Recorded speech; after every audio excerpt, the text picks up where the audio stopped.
Magandang araw mga kaibigan. Ito po mga update sa nangyaring eleksyon ngayon sa Mindanao, lalo na sa Bangsamoro Autonomous Region for Muslim Mindanao. May mga karahasan. So una kong ipakita sa inyo karahasan sa Lanao. Then pangalawa yung sa Basilan. Grabe ang mga tao, ang tatapang. Nandun ang mga pulis at sundalo, wala pa rin, gulo pa rin. Kaya napilitan na lang mga sundalo, nagpaputok. Ito, yan o, sundalo ang nagpapaputok.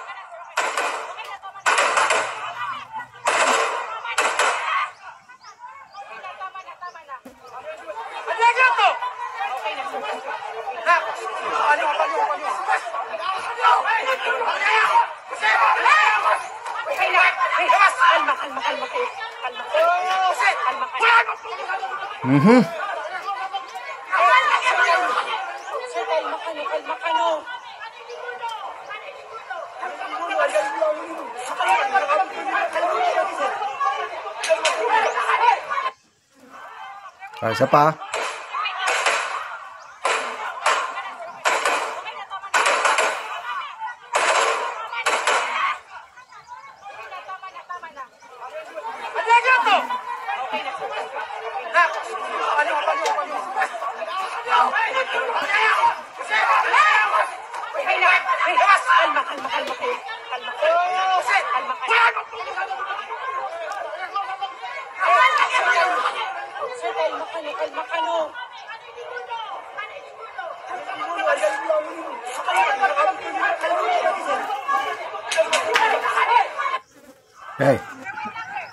Okay, itong isa naman sa Basilan. Ganon din, putukan, takbuhan ng mga tao. Yun, putukan.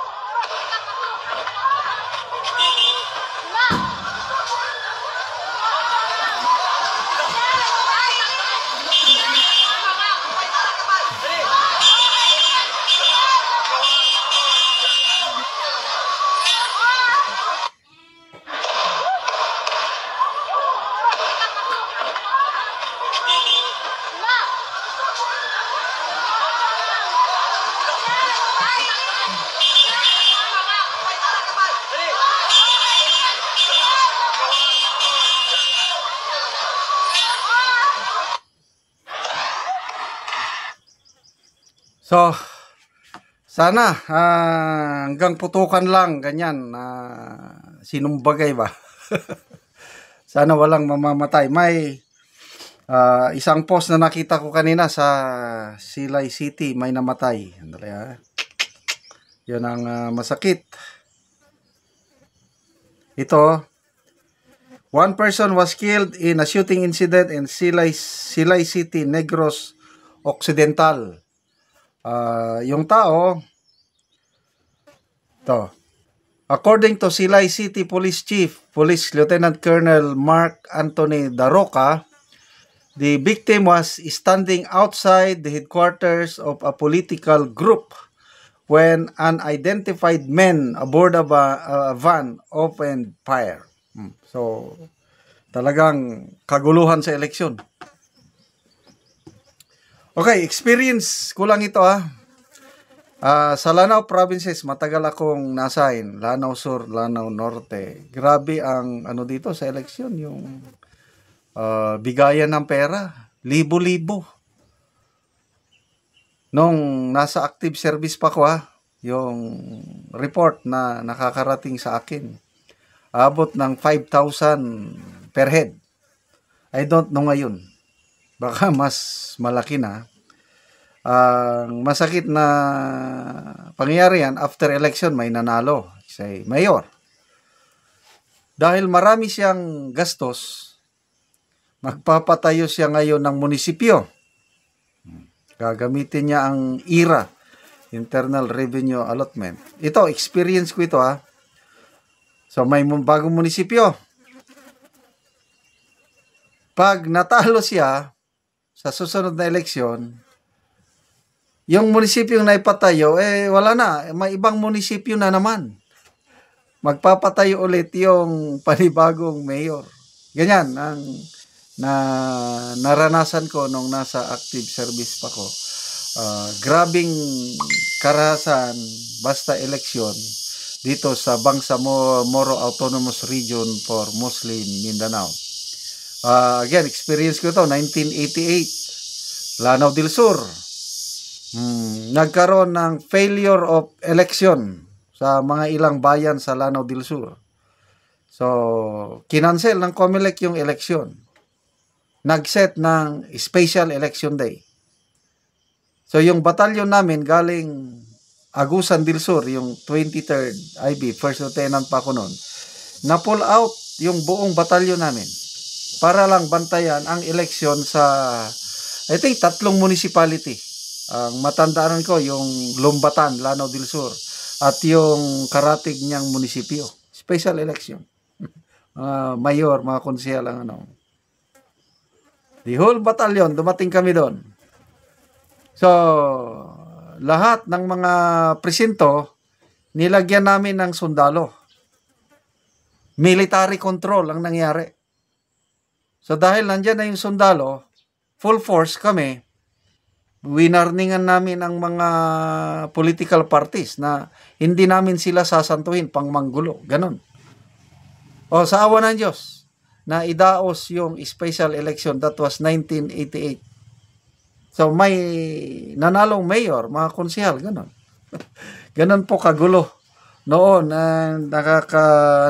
ito ngayon, medyo, away naman lang na, initan lang sa mga, wala namang namatay. So, mas okay ito.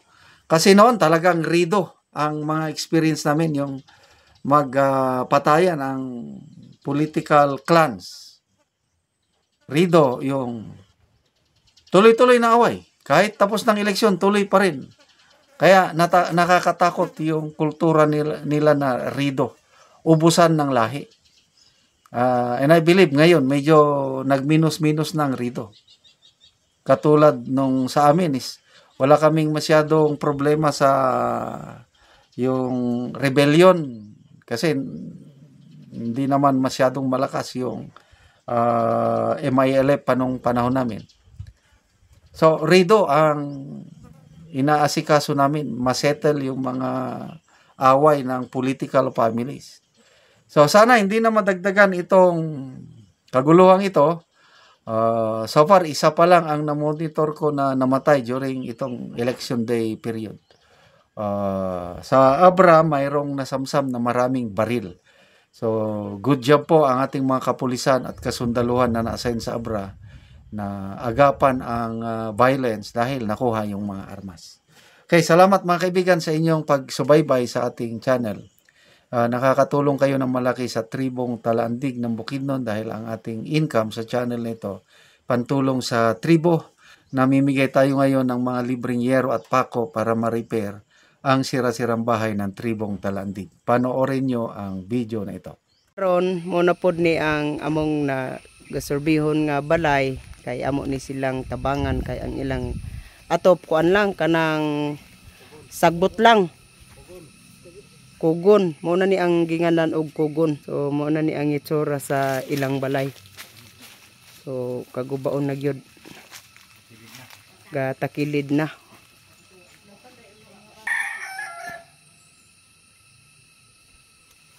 Ug akong bisitahon si ate sa sulod.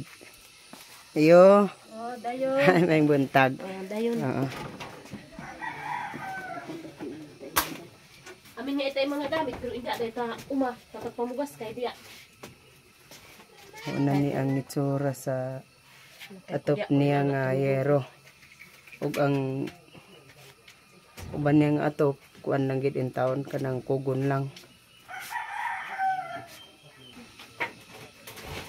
So muna ni ang kugon nga ilang atop.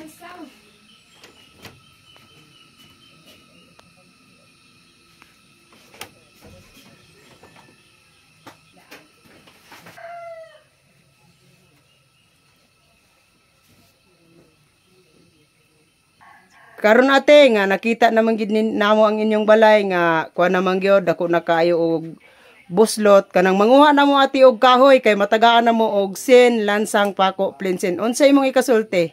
Manguha na gyud mi og kuan kahoy. Nya dayon salamat sa inyo dayon sa nagtan-aw sa video. Kay dugay nami nga nagantos ani nga atop nga wa gid mi kay kapalit.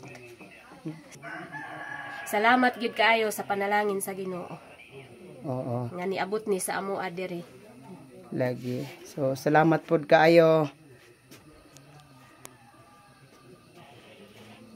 Man ni ang hitsura sa ilang balay.